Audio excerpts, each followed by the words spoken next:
Fala pessoal, muito prazer, meu nome é Nerito, eu sou enfermeiro e hoje eu vou falar sobre trauma e o seu conceito essencial e o impacto que isso gera na sociedade, tá?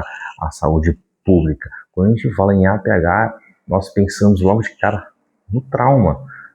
Pode ter outras ocorrências, mas o trauma é que mais surge ou que mais salta aos nossos olhos. Então a gente fala um pouquinho sobre essa essência, o que é o trauma. O que é o trauma? Como é gerado esse trauma? Ele ocorre quando forças externas agem sobre o corpo de forma abrupta, causando ou ultrapassando as nossas barreiras. Um exemplo, quando tem um corte, a pele, aquela barreira, tá certo? A camada da pele é uma barreira, acabou sendo lesionada. Os arcos costais que estão protegendo ali a região pulmonar, a região cardíaca, também teve uma lesão, um mecanismo importante que acabou se quebrando, se rompendo e causando lesões em órgãos-alvos.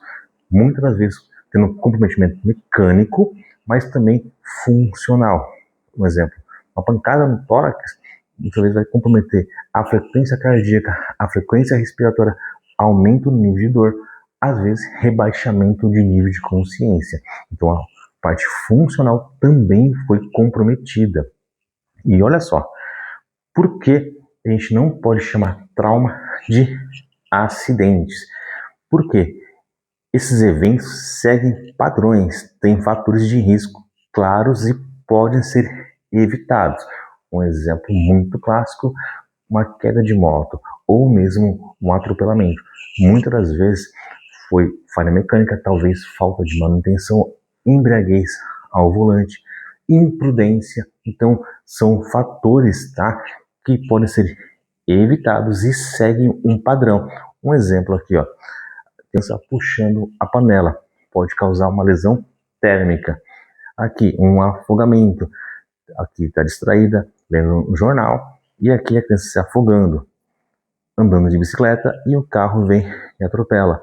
Aqui, uma intoxicação, porque deixou próximo as crianças aqui um produto de limpeza ou um remédio, então teve uma maior facilidade para que isso aconteça. Ou mesmo materiais, por exemplo, garrafa de café em cima de uma mesinha, crianças brincando. Então, são coisas, são padrões que a gente vê se repetindo e pode ser evitado. Lógico que tem traumas que não tem como evitar, mas a grande maioria a gente consegue evitar. E não dá para associar que um trauma foi um acidente, porque se acidentes acontecem de forma não intencional. Agora, quando a gente coloca em risco, ou a gente sabe que existe o risco, isso não é um acidente. E vamos pensar na dimensão do problema, tá? Lesões traumáticas estão entre as principais causas de morte. Infelizmente, quando a gente vai atender uma vítima em PCR traumática, por exemplo, tá? A gente percebe que a gente não consegue reverter o quadro porque a gravidade do trauma crânioencefálico, trauma torácico. Então, olha só, a dimensão do problema é gigantesca, tá? E acarreta principalmente pessoas jovens e com grande impacto social e econômico. Por quê?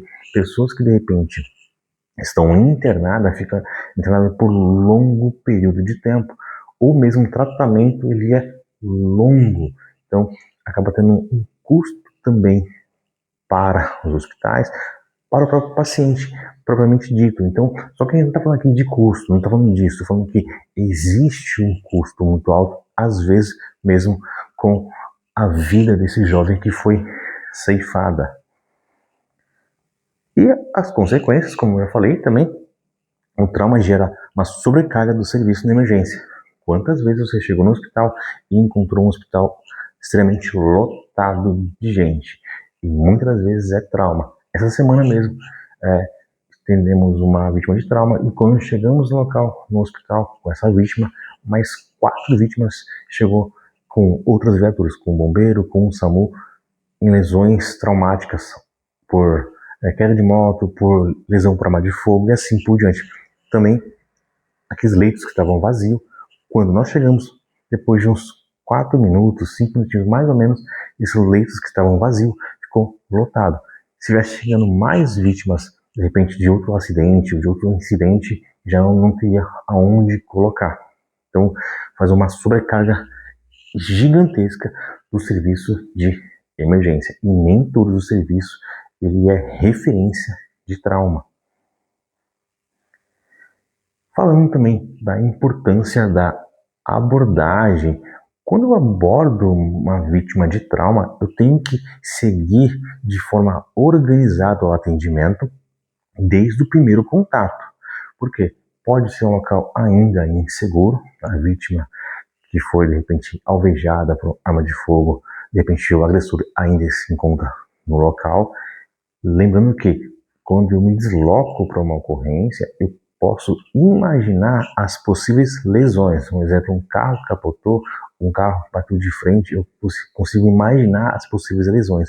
Por isso que eu tenho que pensar de forma organizada desde o primeiro contato para priorizar as minhas intervenções. O que eu vou fazer primeiro? E qual que é a atuação da enfermagem? Lembrando que a enfermagem ela atua também no ambiente pré-hospitalar. Muita gente gosta de trabalhar na parte do intra-hospitalar, mas tem gente que tem uma paixão, que gosta mais do extra-hospitalar. E como que a enfermagem atua? Ela pode atuar como técnico, como auxiliar ou como enfermeiro. Algumas pessoas são técnicos e trabalham como condutora de ambulância, então, tá ali dentro fazendo uma atuação. O que eu preciso entender sobre isso? A enfermagem ela participa de forma ativa, principalmente na avaliação, na parte de monitorização do paciente. Eu preciso monitorizar o paciente, deixar ele com, como posso dizer, monitor multiparâmetro, muitas vezes instalado, para saber como estão os dados vitais. Eu não posso ficar somente olhando o paciente. Isso é importante, mas se tiver monitor multiparâmetros, você vai ter mais acurácia do que está realmente acontecendo. E essa monitorização é contínua, eu não posso colocar lá e deixar, eu tenho que ficar reavaliando. Muitas vezes ele pode ter uma piora do quadro. Uma comunicação com a equipe, não só a equipe do extra, mas uma comunicação com a equipe do intra também, que é muito importante. E uma manutenção da segurança do paciente traumatizado. Eu tenho que fazer esse transporte de forma segura, não só para mim, mas também para a vítima e também para terceiros. E por que eu devo dominar essa temática? Porque eu preciso conhecer o comportamento e as alterações de uma vítima que sofreu um TCE, uma vítima que de repente teve um trauma torácico. Quais as complicações que ela pode ter? Quando eu chego na ocorrência, eu consigo observar algumas alterações, e se não observei no momento, mas posteriormente está acontecendo alguma alteração, tem uma relação direta com o trauma craniano, trauma intravenous torácico, abdominal, músculo esquelético. Eu preciso conhecer o comportamento para tomar decisões mais seguras, mais assertivas. Porque quando você entende o mecanismo de trauma, a biomecânica, você pode já pensar nas possíveis intervenções que eu vou fazer para o meu paciente. Bom, eu vou encerrar por aqui essa aula. Se você gostou dessa aula e quer um pouco mais, quer aprender um pouco mais, deixa aqui nos comentários algum tema específico, segue e compartilha esse vídeo para que eu possa também ter um feedback de vocês e construir um canal que realmente traga informações válidas para você. Te aguardo nas próximas aulas.